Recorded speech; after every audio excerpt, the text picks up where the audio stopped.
Draw a line on a map. Start it in the north, on the shores of the Arctic Ocean, at the border between Norway and Russia. Run it south, through Finland, through Estonia, Latvia, Lithuania, through the eastern edge of Poland, through Slovakia and Hungary, down through Romania to the Black Sea coast. That line is approximately 4,000 kilometers long. It is the most heavily militarized border in the world today, and on either side of it, two of history's most powerful military alliances are watching each other, reinforcing their positions, updating their war plans, and asking the same question in different languages. If it comes to a fight, will we be ready? This is the Eastern Europe power game. It has been building for 3 decades. It accelerated in 2014. It exploded in 2022. And tonight we trace its full arc, from the promises made in the ruins of the Cold War, to the broken assurances, to the slow drift toward confrontation, to the war that now defines the continent's future. Because what is happening in Eastern Europe is not simply a conflict between Russia and Ukraine. It is a fundamental contest over who decides what the rules of the international order are, who has the right to join which alliance, and whether the post-Cold War settlement, that brief, fragile period when it seemed like history might actually be moving in one direction, was ever as solid as anyone believed. It begins, as so many modern crises do, with what was said and what was not said in 1990. When the Berlin Wall fell and German reunification became not just possible but inevitable, Soviet leader Mikhail Gorbachev faced a choice. He could resist German unification, potentially at the cost of the entire political transformation already underway in Eastern Europe, or he could accept it and try to negotiate the best terms possible. He chose to negotiate, and in the conversations that followed, several American and Western European officials told him, in words that were politically significant but legally unenforceable, that NATO would not expand eastward. Secretary of State James Baker reportedly told Gorbachev that NATO would not expand 1 inch eastward. Similar assurances were given by German officials, British officials, French officials. The Soviet Union, in the process of dissolving, accepted German unification and the withdrawal of Soviet troops from Eastern Europe, partly on the basis of these conversations. The problem is that none of those assurances were ever written into a binding treaty. The one document that could have formalized them, a peace treaty formally ending World War II and establishing the boundaries of the post-Cold War order, was never negotiated. Western governments would later argue that no formal commitment was ever made. Russian governments would argue the opposite. This ambiguity is not a footnote to history. It is the original wound from which everything that followed has bled. Between 1999 and 2004, NATO expanded east in 3 rounds. Poland, Hungary, and the Czech Republic joined first. Then, in 2004, the largest single expansion in NATO history brought in Bulgaria, Romania, Slovakia, Slovenia, and the 3 Baltic states, Estonia, Latvia, and Lithuania. Former Soviet republics. Nations that Russia considered part of its essential strategic buffer zone, its near abroad, the space that had historically separated Russian cities from hostile military forces. From Moscow's perspective, this was not abstract geopolitics. The Baltic states share borders with Russia.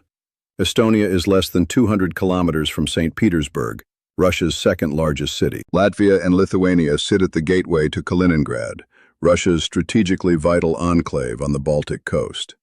NATO membership for these states meant NATO troops, NATO weapons, NATO planning, NATO bases, potentially, within an hour's drive of Russia's most important cities. Russia objected loudly and consistently.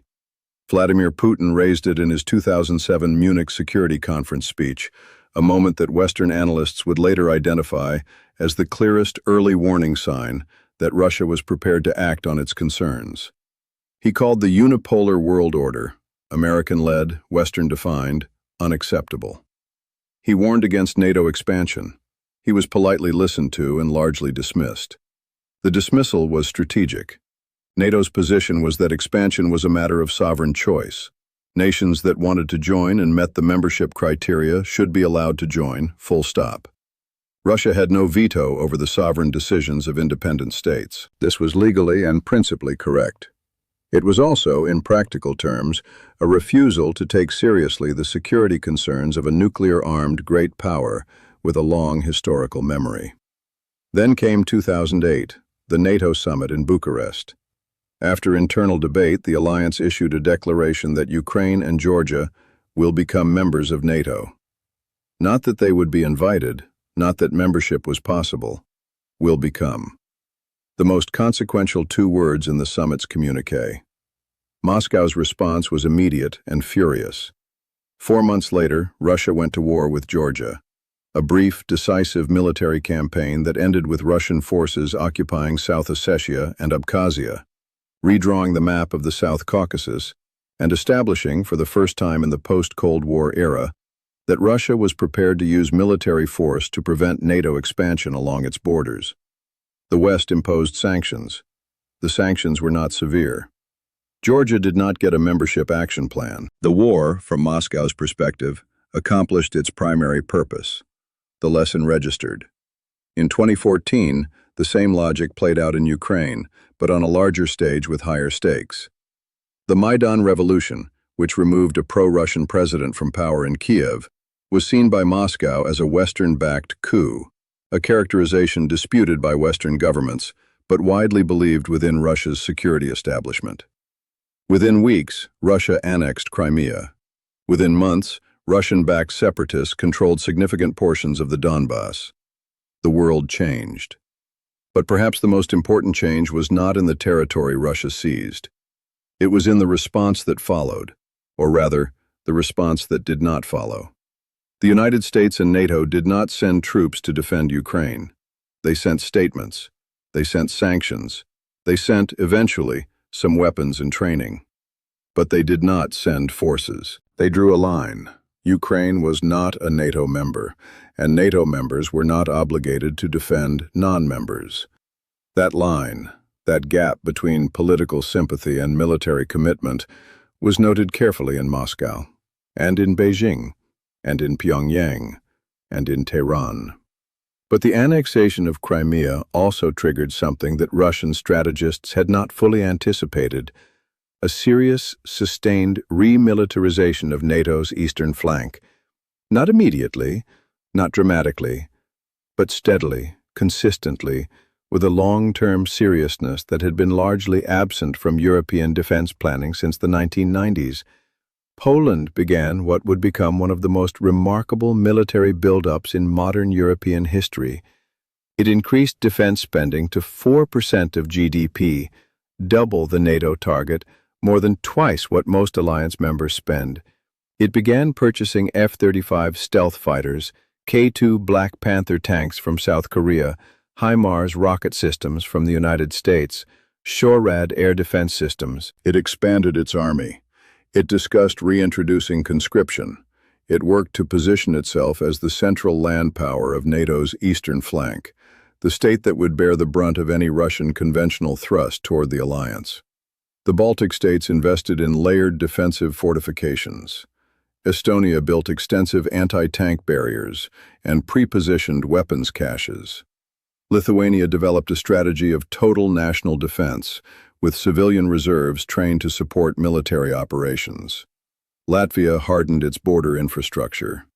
And then came February 24, 2022, the full-scale invasion of Ukraine, and everything accelerated. The Suwalki Gap, a 65-kilometer strip of land connecting Poland to Lithuania, sandwiched between Belarus and the Russian exclave of Kaliningrad, became overnight the single most discussed piece of real estate in NATO military planning. If Russia were ever to attempt to physically cut NATO's connection to the Baltic states, it would need to seize that gap. NATO war games had been playing out scenarios involving the Suwalki Gap for years. After February 2022, those scenarios became something closer to operational planning. NATO activated its response force for the first time in its history. It established 4 new battle groups in Slovakia, Hungary, Romania, and Bulgaria, in addition to the existing multinational battle groups already present in Poland and the Baltic states. American forces surged into Poland. British forces reinforced Estonia. Germany, in a decision that would have been almost unthinkable 2 years earlier, began a genuine, if slow, military regeneration.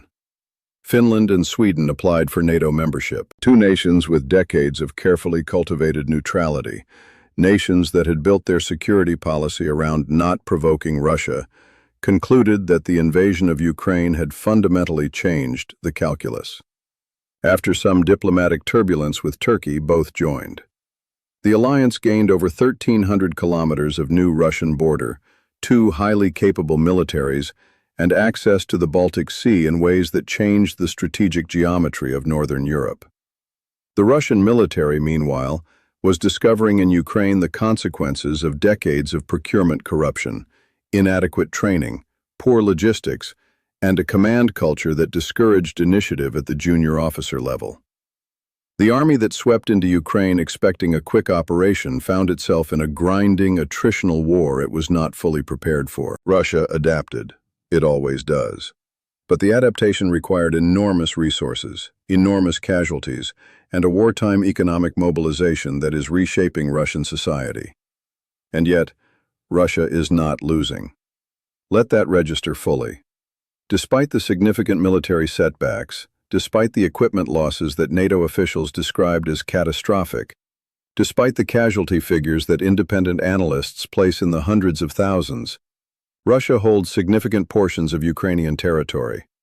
Its defense industry has been placed on a wartime footing and is producing artillery shells and other munitions at rates that briefly exceeded Western production capacity. Its economy, predicted by many analysts in 2022 to collapse under sanctions, has proven more resilient than expected, partly through adaptation, partly through deepening economic ties with China, India, and other states that declined to join the sanctions regime. The war in Ukraine is demonstrating something about the nature of great power conflict that the post-Cold War generation had perhaps forgotten. Large countries with nuclear weapons and sufficient industrial capacity do not lose wars quickly, even when they lose battles badly. They adapt. They absorb costs that smaller states cannot absorb. They mobilize resources that take time to fully engage, but, once engaged, change the balance. Russia's relationship with China is a central variable in all of this. Beijing has not provided lethal weapons to Russia, at least not openly, at least not directly. But it has provided significant economic support, diplomatic cover, and what analysts describe as dual-use technology. Equipment that has military applications without being classified as weapons. The Russia-China partnership, described by both sides as having no limits, represents a structural challenge to the Western-led order that goes far beyond the current conflict. If Russia and China are economic complements, China needing the energy and raw materials that Russia supplies, Russia needing the manufactured goods and technology that China provides, then the sanctions architecture that the West has constructed against Russia is permanently limited by the existence of a major alternative trading relationship. Sanctions work best against isolated states. Russia is not isolated. Now let us look forward. Because the current situation is not a destination, it is a transit point. The question is, where does it lead? 3 scenarios are worth considering. None of them are predictions. All of them are possibilities that serious analysts take seriously. The first scenario is managed competition. The war in Ukraine ends, through negotiation, through exhaustion, through some combination of battlefield reality and diplomatic pressure, at a line that satisfies no one completely but that everyone can live with. NATO continues its remilitarization of the eastern flank. Russia continues its military regeneration. The two sides settle into a new Cold War, competitive, tense, punctuated by crises, but ultimately stable because neither side wants the alternative. This is the scenario that most resembles the world from 1947 to 1989. Uncomfortable, expensive, but manageable. The second scenario is escalation. The war in Ukraine does not end. It expands, gradually through a series of individually defensible decisions, into a broader conflict that draws NATO into direct confrontation with Russia. This is the scenario that keeps military planners in Brussels and Washington and Moscow awake at night. not because it is inevitable, because it is possible. Because the mechanisms that could prevent it, arms control agreements, diplomatic back channels, crisis communication systems, have been damaged, suspended, or allowed to lapse. The third scenario is something more hopeful but structurally more difficult. A genuine security settlement that addresses the underlying concerns on both sides. A framework that acknowledges Russian security interests in its near abroad without granting Russia a veto over the sovereign choices of independent nations. A framework that provides Ukraine with sufficient security guarantees to deter future Russian aggression without the formal NATO membership that Russia has consistently identified as a red line. A framework, in other words, that requires both sides to give something real. This is the most difficult scenario, not because it is impossible, but because it requires a level of diplomatic creativity, strategic flexibility, and political courage that has been notably absent from the major capitals in recent years. Every great power competition eventually reaches a point where the costs of continued confrontation become clear enough to create the conditions for a settlement. That point has not yet been reached in the Russia-NATO competition. The costs are still being paid mostly by Ukraine, mostly by Ukrainian civilians, in a war that has now entered its fourth year. When the costs become more directly felt by the major powers themselves, when the economic strain, the military readiness degradation, the political pressures become acute enough, the conditions for a different kind of conversation may emerge. But that is not a guarantee, and it is not soon. Tonight, the line on the map, that 4,000-kilometer border between NATO and Russia, remains the most consequential boundary on Earth, not because war along it is inevitable, but because the decisions made along it and about it in the coming years will shape the security architecture of Europe and the global order for generations. The Eastern Europe power game did not begin with Vladimir Putin.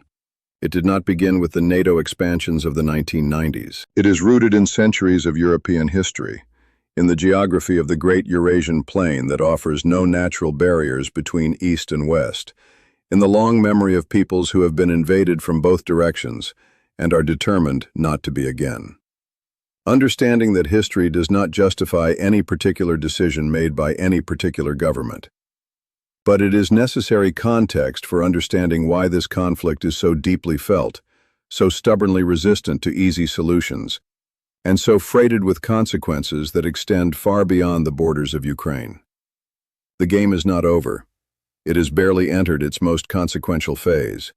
And the players, in Washington, in Brussels, in Moscow, in Beijing, and in every capital between, are all making decisions in real time, with incomplete information, under enormous pressure, knowing that the margin for error is small and the consequences of getting it wrong are large. History is not written in advance. It is made by decisions. And the decisions being made right now, along that 4,000-kilometer line, will be written about for a very long time. Whether they will be written about as the decisions that prevented catastrophe or the decisions that failed to, that history has not yet determined.